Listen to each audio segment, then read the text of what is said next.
Veio aí, chegou o mês de setembro, é um mês importante para muita gente. Nesse mês a gente fala, por exemplo, sobre o tema do Setembro Amarelo. É um tema importante da valorização da vida, mas também, em especial no recorte da Igreja Católica, nós falamos do mês da Bíblia. O mês de setembro é o mês que a gente separa para, como uma grande comunidade nacional de fé, estudar um livro específico da Bíblia. Esse ano de 2023, o livro escolhido foi a Carta aos Efésios. E o tema está encontrado no capítulo 4, versículo 24. Vestir-se da nova humanidade. Vem conhecer um pouco mais sobre esse livro e nós vamos fazer tudo isso auxiliados por um texto lindo que nós encontramos aqui na revista Vida Pastoral. E todo mundo, a partir de agora, antes da vinheta, já dá uma carreira para pegar a sua Bíblia e vai abrir na Carta aos Efésios. Vamos conhecer tudo sobre ela, para a gente caminhar juntos rumo ao aprofundamento do nosso conhecimento bíblico e, é claro, a nossa fé. Nosso caminho é para o céu, então vem com a gente, vamos juntos! Vamos juntos! Vamos juntos! Vamos juntos! Vamos juntos! Vamos juntos! Vamos Vamos juntos! juntos! Vamos juntos! Vamos juntos! Vamos juntos! Vamos juntos! Vamos juntos! Vamos juntos! Vamos juntos! Vamos juntos!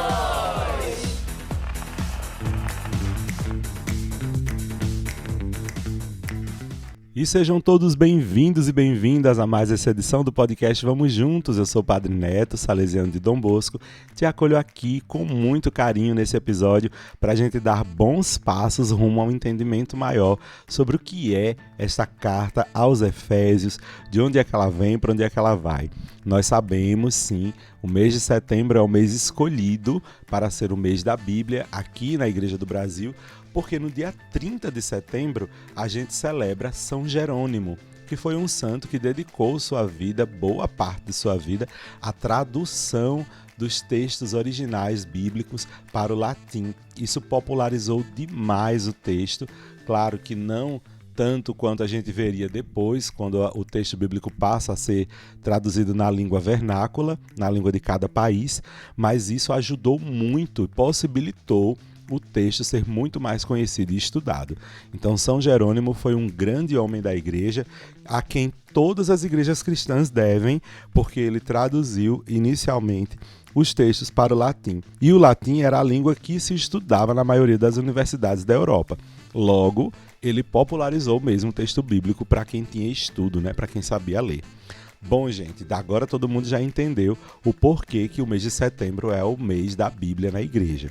Também a gente tem outros temas importantes na igreja, mas vamos focar por enquanto nesse episódio sobre este tema do mês da Bíblia. Bom, a carta que nós estamos estudando esse mês, que foi escolhida nesse ano para o mês de setembro, o mês da Bíblia, é a carta aos Efésios, que eu tenho certeza que você já está com a sua Bíblia na mão e a gente já vai fazer o nosso estudo sobre ela. Bom, só mais uma vez lembrando a vocês que a pesquisa feita nesse episódio de hoje está baseado quase 100% no texto de Maria Antônia Marques e de Shigeyuki Nakanoze. Todos dois são assessores do Centro Bíblico Verbo e também são professores do Instituto São Paulo de Estudos Superiores, o ITESP. Ok? Então eu vou ler basicamente boa parte do texto deles porque é muito bom e vai nos ajudar muito porque é bem esclarecedor. Olha só, gente, a título de introdução, a carta aos Efésios, juntamente com Filipenses, Colossenses e Filemon, é conhecida como Carta do Cativeiro, porque ela dá a entender que São Paulo se encontrava preso nesse tempo. Acredita-se que ele foi prisioneiro em Roma entre os anos 61 e 63 depois de Cristo.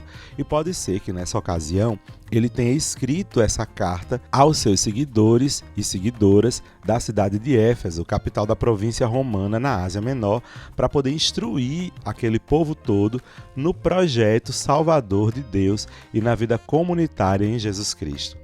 No entanto, uma simples comparação da carta aos Efésios com as cartas protopaulinas, elas são assim conhecidas, que é o texto de Romanos, 2 Coríntios, Gálatas, Filipenses, 1 Tessalonicenses e por aí vai, possibilita perceber que há muita diferença quanto ao estilo, vocabulário, teologia e orientação pastoral, levantando um monte de dúvida sobre a autoria da carta ser mesmo de Paulo. E aí, o que é que vocês acham? Será que essa carta é mesmo de Paulo ou não é?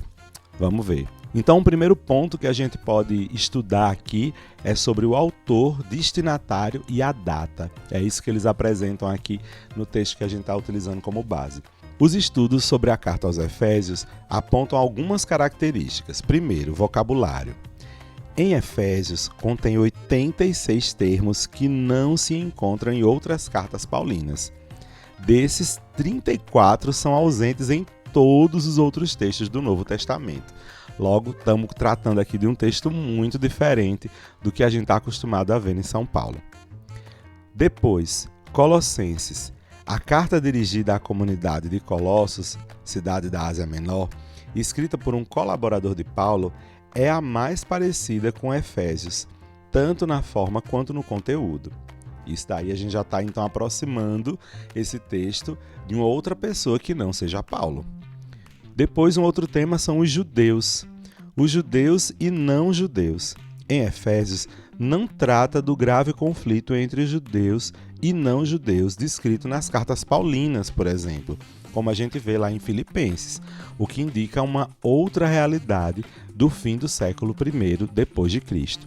Então aqui a gente já vê que Paulo, ou não, estava preocupado com um tema que não era o tema que era tão importante a Paulo, que era a questão dos não-judeus e dos judeus no início das nossas comunidades.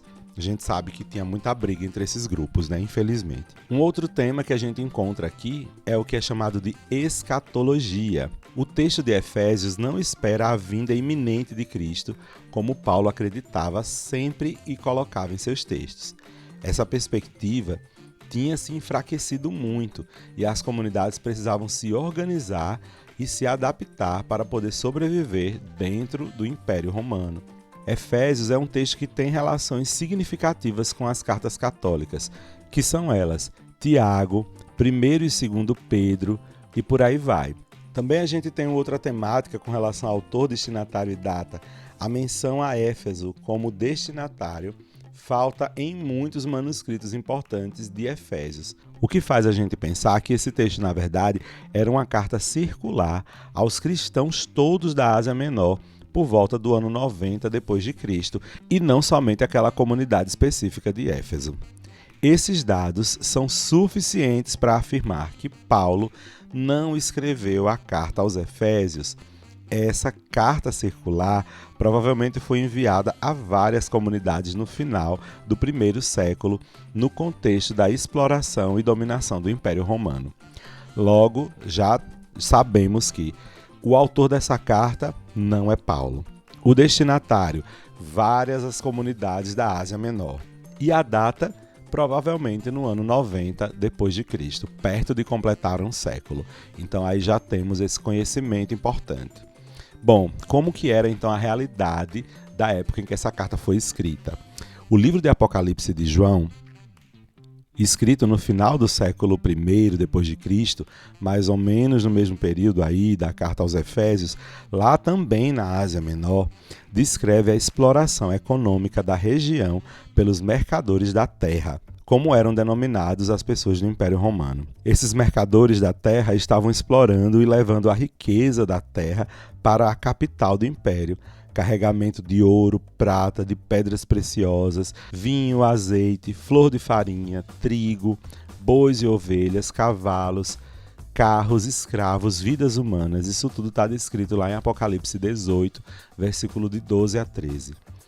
O último trecho, cavalos e carros, escravos e vidas humanas, aponta e simboliza o regime econômico e político do Império Romano, uma sociedade escravagista, controlada por um império poderoso e violento.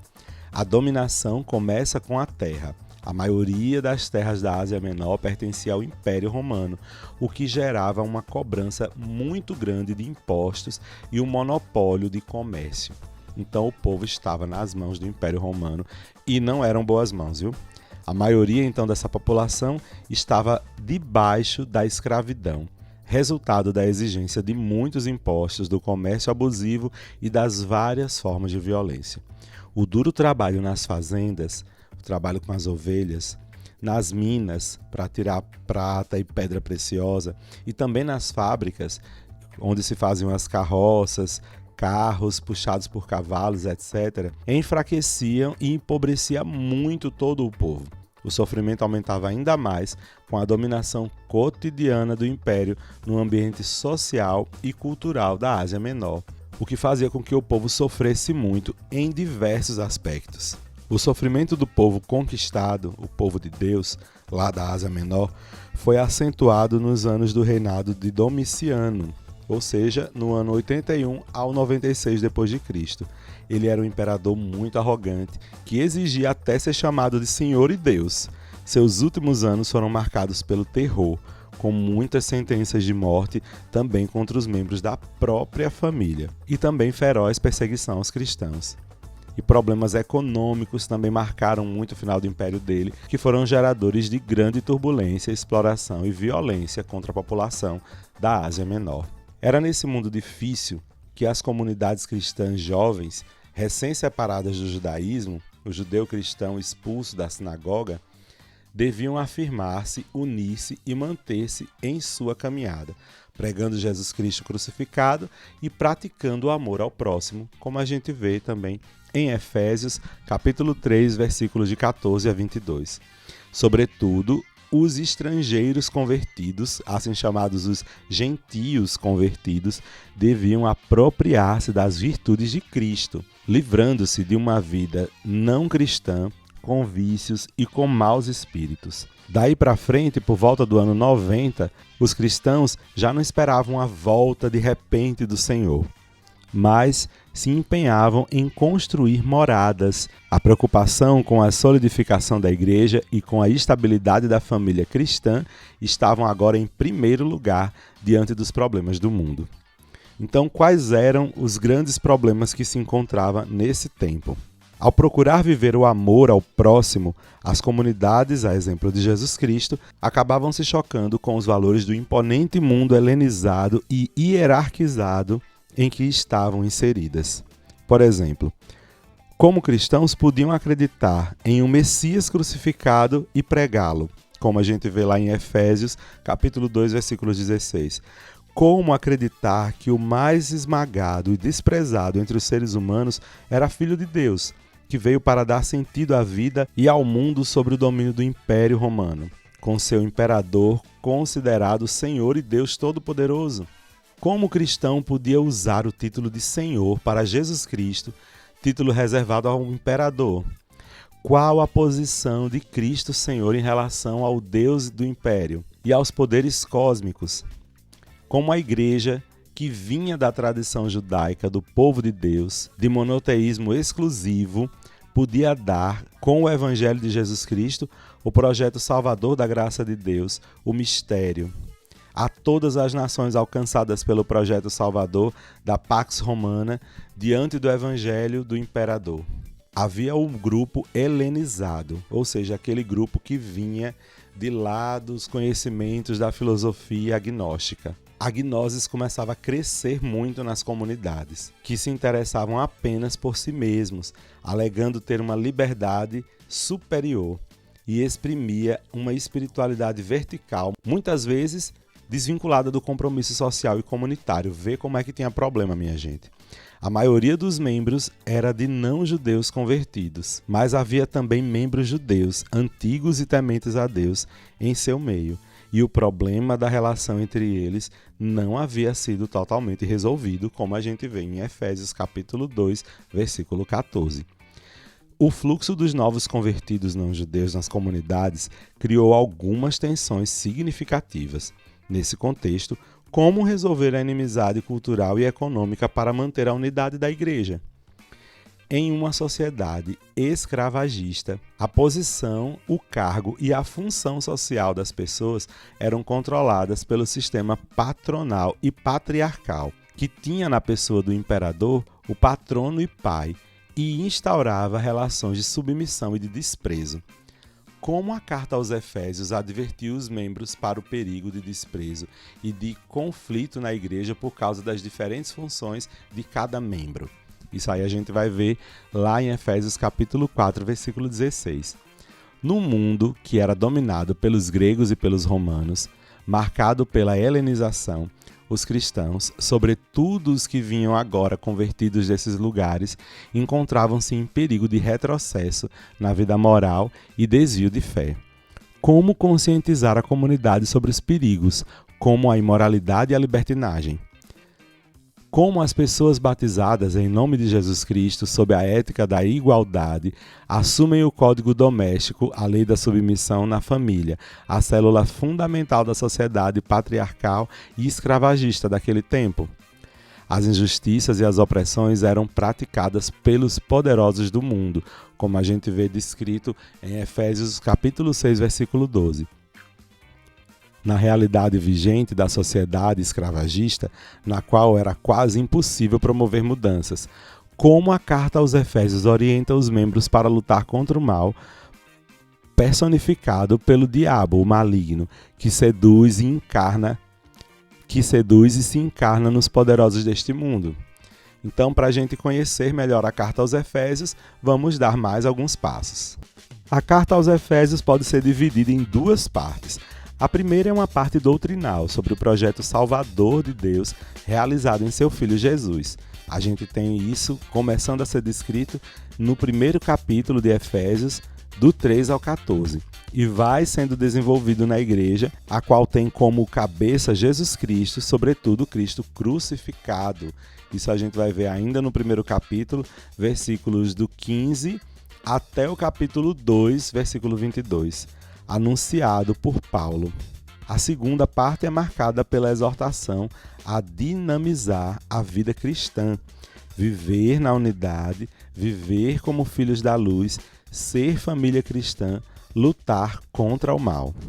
Então a gente pode ter aqui um possível esquema da carta. Anota aí. Introdução. A introdução da carta vai do capítulo 1, versículo 1 e 2. É a saudação inicial. Depois vem a primeira parte da carta, que está no capítulo 1, versículo 3, até o capítulo 3, versículo 21, onde a gente trata do mistério de Cristo soberano, cósmico e eclesial. Segunda parte está a partir do capítulo 4, versículo 1, até o capítulo 6, versículo 20, onde o tema é a vida cristã na prática. E depois a conclusão, que vai se encontrar no capítulo 6, versículos de 21 ao 23, com a saudação final. Então, essa é a estrutura da carta aos Efésios, que agora a gente já sabe, não foi escrita por Paulo, e ela certamente foi escrita como uma carta circular a várias comunidades de cristãos de lá da Ásia Menor. E quais são as principais mensagens dessa carta, então? A carta aos Efésios apresenta uma reflexão sobre a igreja como corpo de Cristo. Ela anima os seus leitores a uma conduta digna da vocação cristã no mundo helenista, patriarcal, escravagista do Império Romano. Então a gente tem um grande primeiro tema aqui, o senhorio e a presença gloriosa de Cristo. Isso está lá em Efésios 1, versículo 3 até o 23. Esse tema descreve e prega a soberania de Jesus Cristo como o único Senhor sobre as coisas celestes e as terrestres, para fortalecer a identidade, a sobrevivência e a resistência dos cristãos entre a dominação dos poderosos deste mundo, justificada pela imagem poderosa do Imperador, Senhor e Deus. Um outro tema que a gente pode trazer aqui, uma outra mensagem que esse texto traz, é a igreja num sentido universal. Isso está lá no capítulo 2, versículos de 21 a 22. Cristo crucificado, como a maior manifestação do amor infinito do Pai, vai derrubando barreiras, como a lei e a tradição oficial, que isolavam Israel das outras nações. A partir daí, os estrangeiros e judeus convertidos ao cristianismo formaram, com unidade e igualdade de direitos, um só corpo, uma nova humanidade.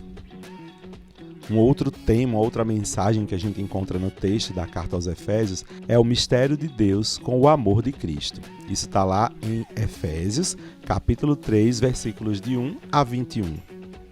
A grande obra salvífica de Deus, realizada em Jesus Cristo, em Jesus de Nazaré, é anunciada pelo Evangelho do Cristo Jesus soberano. Está revelada e desenvolvida na igreja, que é o corpo de Cristo, aonde os gentios também podem fazer parte do povo de Deus.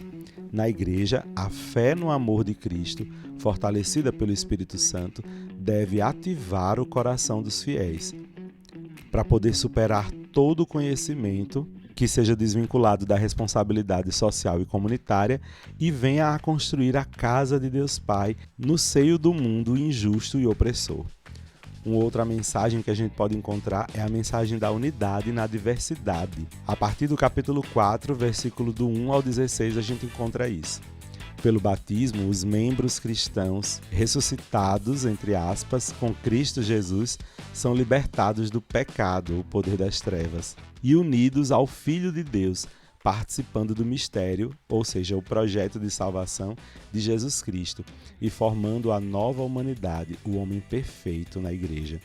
Nela, cada membro com seu carisma e função forma um só corpo e um só espírito, no amor verdadeiro de Cristo, em oposição à sociedade patronal, escravagista e de desigualdade e discriminação.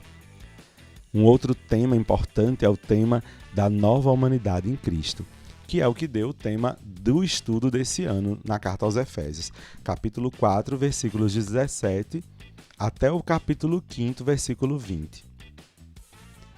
A pessoa renovada em Cristo deve revestir-se do homem novo, como filha da luz, e caminhar no amor, bondade, justiça, verdade, abandonando a libertinagem e a prática incansável de todo tipo de impureza. Também a gente encontra um outro tema muito bacana aqui na Carta aos Efésios, que é o amor e o respeito, lá no capítulo 5, versículo 21, até o capítulo 6, versículo 9. Segundo o modelo da união de Cristo e da Igreja, Efésios propõe que os cristãos pratiquem o código doméstico, as instruções sobre as relações entre mulher e marido, entre filhos, pais, escravos e patrões, com a reciprocidade e o amor ao próximo, nas residências, no lugar de produção, na célula fundamental da sociedade daquele tempo. A orientação visa desacreditar e subverter pacífica e gradativamente as relações de dominação e de submissão dentro de uma sociedade patriarcal, escravagista e sustentada pelo poderoso Império Romano, o mundo em que não se podia imaginar nem cogitar mudanças no sistema de relações que já tinham sido estabelecidas. E um outro tema importante é a luta contra os espíritos do mal. Está lá em Efésios, capítulo 6, versículo 10 até o 20. Naquela realidade, daquela sociedade de então, que era muito opressora, né? Como a gente já sabe pela questão do império, a sua religião também era muito ostensiva. Os cristãos, portanto, vestiam-se então da armadura de Deus.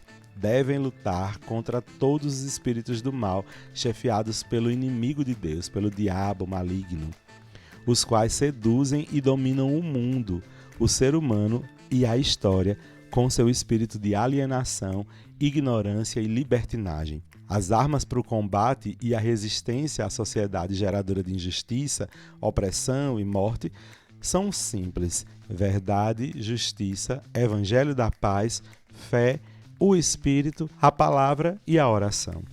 Então, a termo de conclusão, fazendo uma leitura assim bem contextualizada da Carta aos Efésios, a gente pode perceber que as comunidades cristãs de ontem e de hoje também devem lutar contra o mundo de injustiça e executar o projeto salvífico de Deus, revelado no Evangelho do amor de Jesus Cristo crucificado.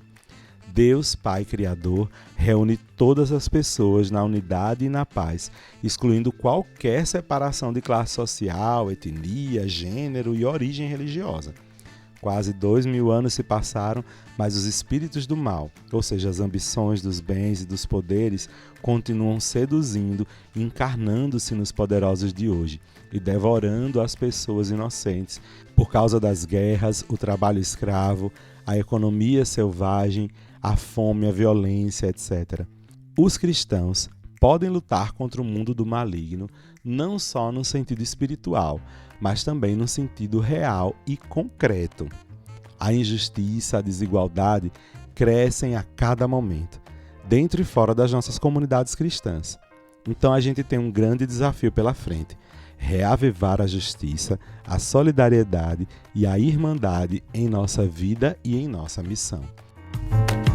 E com isso, com essa mensagem, a gente vai encerrando não somente esse podcast, mas esse lindo e maravilhoso artigo, que a gente lê uma grande parte dele, Nova Humanidade em Cristo, entendendo a carta aos Efésios, que a gente encontrou na revista Vida Pastoral. Espero que você tenha gostado, tenha entendido. Qualquer dúvida, manda mensagem para nós estamos aqui para responder e ajudar no que a gente puder. Nós desejamos que você, na sua comunidade, faça uso do material que a CNBB sempre distribui sobre a carta aos Efésios. Aqui em Recife mesmo está muito difícil de encontrar, parece que até esgotou. Mas se você tem aí em sua comunidade a possibilidade de ler, de compreender melhor, de estudar esse livro, faça isso. Nessa reunião do seu grupo desse mês de setembro, deem uma lida aí na carta aos Efésios, escutem esse nosso episódio, compartilhem com todo mundo para a gente entender melhor como a palavra de Deus pode nos iluminar em nossa vida. Fica com Deus, a gente espera no próximo episódio. Deus te abençoe e te faça um leitor assíduo e praticante da palavra de Deus. Em nome do Pai, do Filho e do Espírito Santo. Amém. Nos encontramos então na semana que vem? Então eu te faço o convite. Vamos juntos?